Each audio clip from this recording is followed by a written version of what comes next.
എല്ലാവർക്കും സ്റ്റാർ വ്ളോഗ്സിലേക്ക് സ്വാഗതം. ഞാനൊരു പത്തലിൻ്റെ റെസിപ്പിയാണ് കാണിക്കുന്നത്. അതിന് വേണ്ടി വറുത്ത അരിപ്പൊടി എടുത്ത് വെച്ചിട്ടുണ്ട്. ഇതിൻ്റെ കൂടെ ചെറിയുള്ളി അരിഞ്ഞത്, കുറച്ച് പെരിഞ്ചീരകം എല്ലാം എടുത്ത് വെച്ചിട്ടുണ്ട്.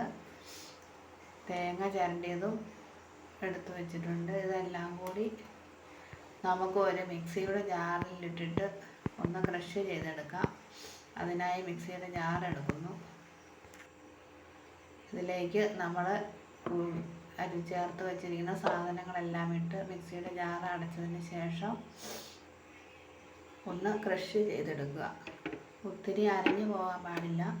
ഒത്തിരി അരിഞ്ഞു പോയിട്ടുണ്ടെങ്കിൽ അതിൻ്റെ ടേസ്റ്റ് കിട്ടുകയില്ല. അതുകൊണ്ട് നമ്മൾ ജസ്റ്റ് ഒന്ന് ക്രഷ് ചെയ്തെടുക്കുവാണ്.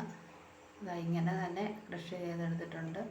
അതിന് ശേഷം ലേശം വെള്ളം ഒഴിച്ച് നമ്മൾ ഈ മാവ് ഒന്ന് റെഡിയാക്കി എടുക്കണം. വെള്ളം കൂടിപ്പോകാൻ പാടില്ല. ഇതിനകത്ത് ഉപ്പ് ഇട്ടിട്ടുണ്ട്. ഞാൻ ലേശം ഉപ്പിട്ടുള്ളൂ. ഇത് വീഡിയോയ്ക്കകത്ത് കാണിച്ചിട്ടില്ല. ഇനി ഇങ്ങനെ ഉരുട്ടി വെച്ചിരിക്കുന്ന മാവിൽ നിന്ന് ഓരോ ഉരുളകളെടുത്ത് നമ്മൾ കൈക്കകത്ത് പരത്തിയതിന് ശേഷം തിളച്ച എണ്ണയ്ക്കകത്തോട്ട് ഇടുക. എണ്ണ തിളച്ചതിന് ശേഷം മാത്രമേ ഇടാവുള്ളൂ. ഇല്ലെങ്കിൽ പത്തൽ പൊങ്ങി വരാൻ സാധ്യതയില്ല. 4 മണിക്ക് കുട്ടികളൊക്കെ സ്കൂളിൽ നിന്ന് വരുമ്പോഴേക്കും നമുക്ക് എളുപ്പത്തിൽ ഉണ്ടാക്കാൻ പറ്റുന്ന ഒരു റെസിപ്പിയാണ്. എല്ലാവരും പരീക്ഷിച്ച് നോക്കണം.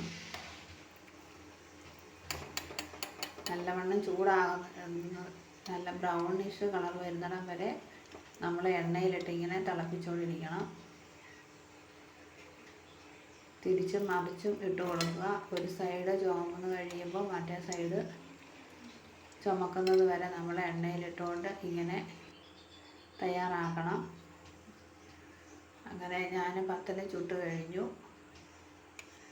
ഇത് നമുക്ക് ഇറച്ചിയുടെ കൂടെയും കറിയില്ലാതെയും ചായയ്ക്ക് ഒരു കടിയായിട്ട് ഉപയോഗിക്കാവുന്നതാണ്. എൻ്റെ വീഡിയോ കണ്ട എല്ലാവർക്കും പ്രത്യേകം നന്ദി പറയുന്നു. എല്ലാവരും വീഡിയോ ഇഷ്ടപ്പെട്ടിട്ടുണ്ടെങ്കിൽ ലൈക്ക് ചെയ്യുക, ഷെയർ ചെയ്യുക, സബ്സ്ക്രൈബ് ചെയ്യുക. പുതിയൊരു വീഡിയോ ആയിട്ട് വരുന്നത് വരെ എല്ലാവർക്കും ബൈ.